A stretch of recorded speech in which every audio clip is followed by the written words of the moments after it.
Welcome to AI Institutes Today. I'm Steve Brown, Director of AIVO, the AI Institute's virtual organization. We've got some podcasts coming your way. With about 30 AI Institutes, there's a lot of really interesting ground to cover. So let's set the stage for how the podcast will work.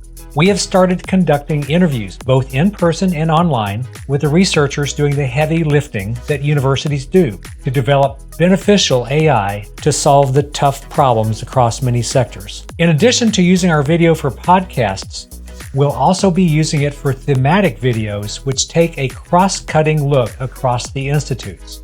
From this podcast studio, we'll conduct interviews both in person and remotely.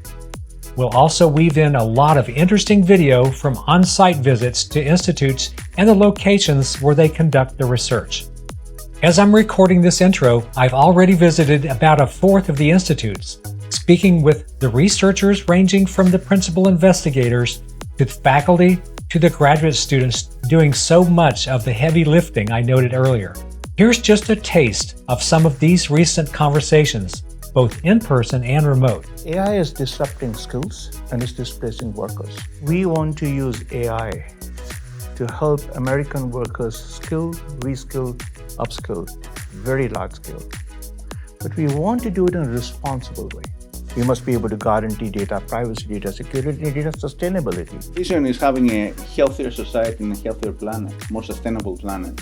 I think the guiding vision for Trails is that we want to create a world where people can make their own decisions about when and how to trust AI systems. Our AI Edge Institute really unites two complementary research teams. Athena is a stand for the AI Institute for Edge Computing on next generation networks. And within Athena, I operate mostly within the situational awareness and autonomy pillar. In particular, I get to work with all of these lovely platforms where we look at, how do we fuse data from drones and ground vehicles and robot dogs and various sensing modalities to develop an awareness of what is in the environment collaboratively and to enable various autonomous tasks. The food system is very, very complex and siloed in many ways. And we saw AI can be the connective tissue, the glue that puts all of it together. We wanted something that connects and integrates from the soil to the farm and then to the market in a way that is seamless and it can be more than the sum of the parts. The impact I'd like my research to have is to make the best of the scarce resources that we have, while also coming up with the plans that mitigate the risk and the disruptions of the supply chain. Completely open environment and throwing ideas at each other, giving feedback. And I think that's how you build collaboration. What I have just explained is not my effort alone, it's a collaborative effort.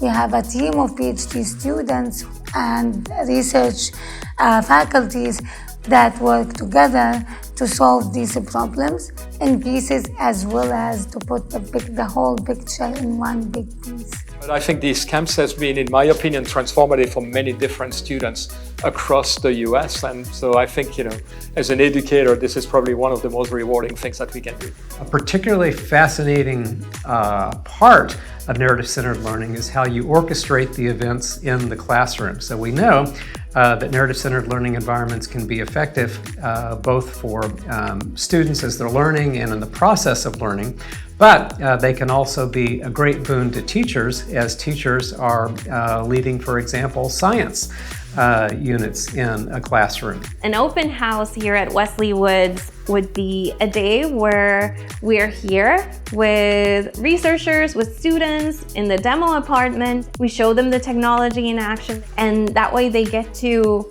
see and feel and touch the AI and envision what it would be like to live with that. In our institute, we aim to develop new AI tools for chemistry, particularly for functional molecules that can benefit society. The main research goals of the IFI is to develop AI to tackle some of the most challenging physics problems that we have. We aim to develop transformative AI techniques, answer questions about our cosmic origins, One of the most fundamental questions is, what is our place in the universe and how did we come to be here? Every project, it has a very clear mission, which who is it trying to benefit and how?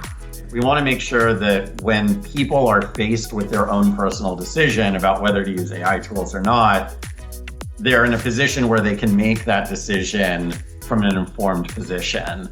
As you can see, there's a lot of beneficial AI research occurring across the AI Institute. We'll be producing these podcasts at least through 2030. There are a lot of amazing researchers excited to share what they do within the community of AI institutes today.